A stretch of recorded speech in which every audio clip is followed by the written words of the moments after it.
Hello, this is a video going over the revision sheet for the concept of congruence and similarity for Year 9 mathematics. Let's get started. Question 1. Express each of the following ratios in simplest form. When you've got two sets of ratios, what you're attempting to get is that both numbers end up becoming the simplest integers, whole numbers, on either side. For this, you may need a calculator so that you can give yourself a bit of a hand to be able to divide accordingly. We'll start with this first one, A. 250 is to 375. For this one, I would suggest, first of all, perhaps dividing by 5, which would, if you divide this one by 5, divide this one by 5, that's going to get a ratio of 50. And that will become 75 because 5 goes into 35 7 times. 2 left over gets you 5 times. And again, what we can see here, we can not just divide by 5, we can actually divide by 25. So I'm going to divide both sides by 25. And what I get is that 50 divided by 25 will be 2. 75 divided by 25 is going to be 3. When you've got a mixed number, the best thing to do is to turn it into improper fractions. So one of the quickest ways to do that is to go and multiply the whole number by the denominator and then add that to the numerator and make it all over the existing denominator. And I'll show you what I mean. So I'm going to write 1 times 2 plus 1 all over 2. And on the other side, 2 times 5 plus 2, like so, all over 5. So this becomes 1 times 2 is 2 plus 1 is 3, 3 over 2. 2 times 5 is 10 plus 2 is going to make that 12 over 5. Then what I would do is get rid of the denominators. To do this, I'm going to multiply each side by the other's denominator. So I'm going to times the left-hand bracket by 5 and times the right-hand, did I say bracket? Left-hand fraction by 5 and the right-hand fraction by 2. And then what I get there is I get 15 to 24. And then what that can find a number that can fit in both of those, well, that would be 3.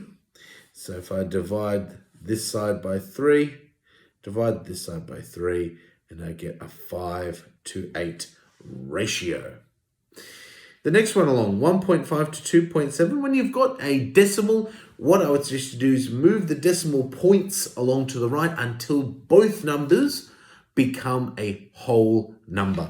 So I'm going to move that across one, move this one across, and that becomes 15 to 27, like so. A number that can fit in both would be 3. So divide by 3, and I get 5 to 9. E. Well, this one I'm going to change that mixed number as per usual. I'm going to go and times the bottom. 7 times 11 is 77 plus 2. It's going to make that 79 over 11.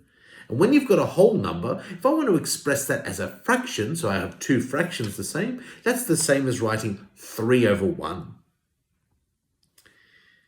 Now, all I need to do is to times the denominators. You'll find that this will be easier because I just need to times the right one by 11, and I'll times the left hand by 1. And if I times it by 1, it stays the same. So this will become 79 to 33, and there is no numbers in the whole wide world that you can do to simplify those, so there is our simplest ratio. The next one along, I've got 84 and 0.36.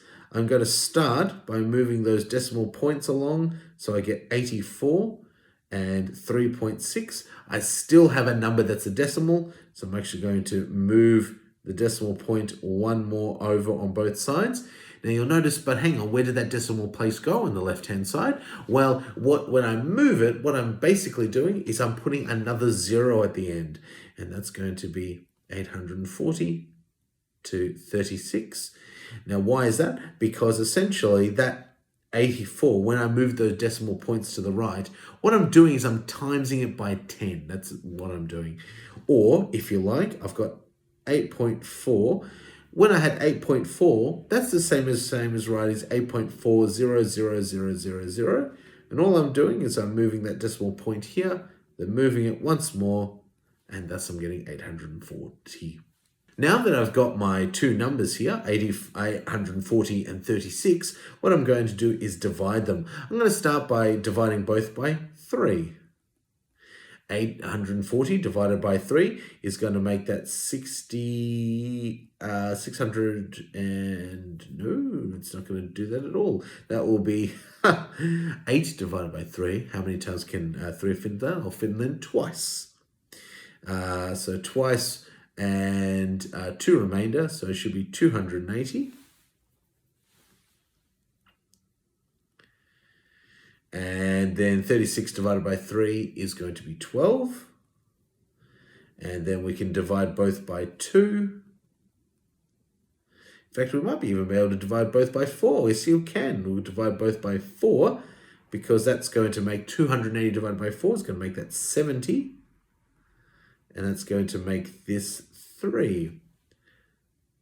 So it is a 70 to 3 ratio.